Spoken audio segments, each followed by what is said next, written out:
Welcome to ચેતુસ kitchen. આજે આપણે બનાવીશું જીરા મરચા બનાવવાના છીએ। તો ધાણા જીરું મરચા એકદમ સ્ટફિંગ અને તળેલા મરચા બનાવવાના છે। એવા ટેસ્ટી બનશે કે તમે આવા ક્યારેય નહીં ખાધા હોય। અહીંયા એના માટે 150 ગ્રામ જેટલા આપણે અહીંયા લીલા મરચા લઈ લીધા છે। આ જગ્યા ઉપર લાલ મરચા પણ તમે લઈ શકો છો। અને અહીંયા આપણે એક લીંબુ લીધું છે, 1 ચમચી ખાંડ લીધી છે, અહીંયા લીલા ધાણા સુધારીને લીધા છે। મસાલાની અંદરથી ધાણા જીરું પાવડર, હિંગ અને ચપટી હળદરની જરૂર પડશે। એકદમ ટેસ્ટી એવા આ મરચા આપણા બનશે। તો મરચાને આપણે કાપા કરી લઈશું પહેલા, અને સાઈડ ઉપર આપણે તેલ ગરમ થવા રાખી દઈશું।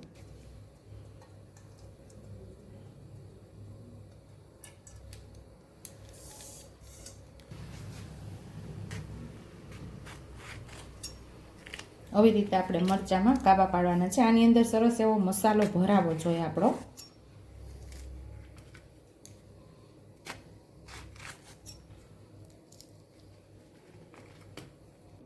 તો અહીંયા આપણે 1 ચમચી જેટલી ખાંડ લીધેલી અહીંયા ઉમેરી દઈશું।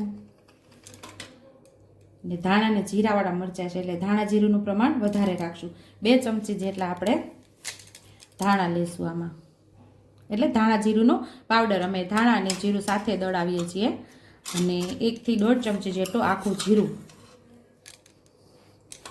મારા પરિવારની અંદર આ ધાણા જીરાવાળા મરચાં હોય ને તો બીજું કાંઈ ન જોઈએ। જીરાના અલગ અલગ પ્રકારના આપણી ચેનલ ઉપર તમને મરચાંની રેસીપી મળી જાય છે। ઘણી રીતે આપણે જીરા ભરેલા મરચાં આપણી ચેનલ ઉપર આપણે મૂકી દીધા છે, તો તમને જોવું હોય તો મળી જશે। અને હાથેથી આપણે સરસ એવા મસળીને આની અંદર જીરું ઉમેરશું, અથવા તો તમે ખાંડણી દસ્તામાં થોડું અધકચરું ખાંડીને પણ ઉમેરી શકો છો।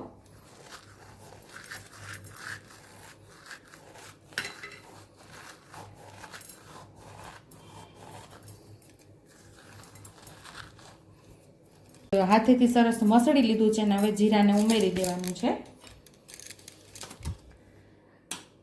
અને અડધી ચમચી જેટલી આપણે હિંગ ઉમેરશું। અને અહીંયા આપણે તેલ સાઈડ ઉપર ગરમ મૂકેલું છે, તો 1 ચમચા જેટલું આપણે 1 થી 1.5 ચમચા જેટલું આપણે તેલને ઉમેરવાનું છે।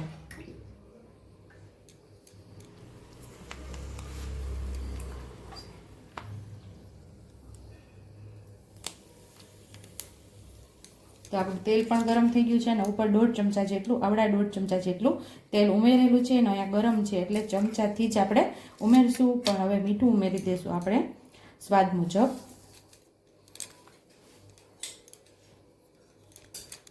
ખટાશ તમને જે પ્રમાણે ભાવે એ રીતે લીંબુ ઉમેરવાનું। મારા પરિવારની અંદર ખાટું અને મીઠું ભાવે છે એટલે બંને હું બેલેન્સ રાખીને ખાટા મીઠા મરચાં બનાવીશ। તમને ખટાશ વધારે ફાવતી હોય તો લીંબુ વધારે ઉમેરવાનું, ને ખાટા મીઠા ઉમેરવાનું હોય તે રીતે બેલેન્સ કરીને ખાટું અને મીઠા મરચાં બની શકે છે। તો અહીંયા આપણે પોણા લીંબુ જેટલું ઉમેર્યું છે। બધો મસાલો સરસ મિક્સ કરી લેવાનો છે। તો મસાલો મિક્સ કરતાની સાથે મસ્ત એવી જીરાની સુગંધ આવે છે। ચપટી હળદર ઉમેરશું।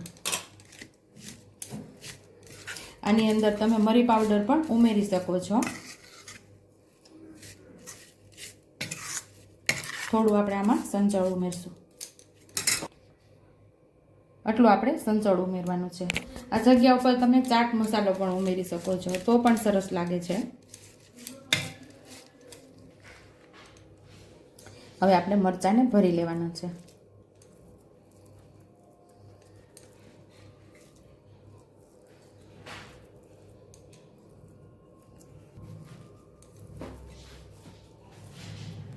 આવી રીતે એકદમ સરસ ભરી લેવાના છે મરચાંને।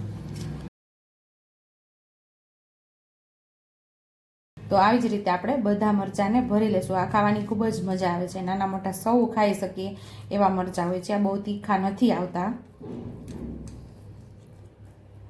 તો અહીં આપણે તેલ ગરમ થઈ ગયું છે, તો હવે આપણે મરચાંને તળવાના છે।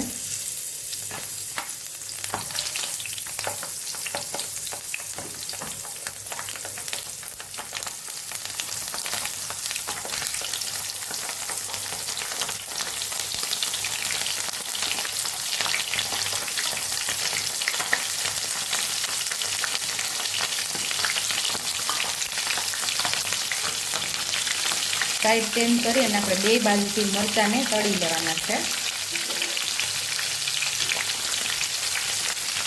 આવી રીતે ફેરવતા ફેરવતા મરચાંને સરસ આપણે તળવાના છે.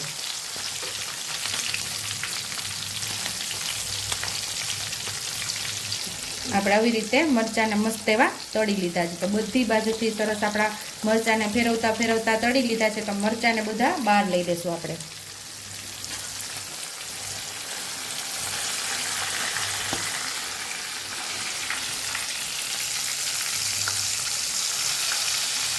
તો અહીંયા તૈયાર છે આપણા ટેસ્ટી એવા ધાણા જીરા મરચાં સ્ટફિંગ કરી અને તળેલા મરચાં. ખૂબ જ ખાવાની મજા આવે છે. જો તમને મારી રેસીપી પસંદ આવી હોય તો મારી રેસીપીને લાઈક કરજો, શેર કરજો, સબસ્ક્રાઈબ કરજો, બેલ આઇકોનને દબાવતા ભૂલતા નહીં અને કમેન્ટ બોક્સમાં કમેન્ટ કરજો કે મારી રેસીપી કેવી લાગી. તો આવજો.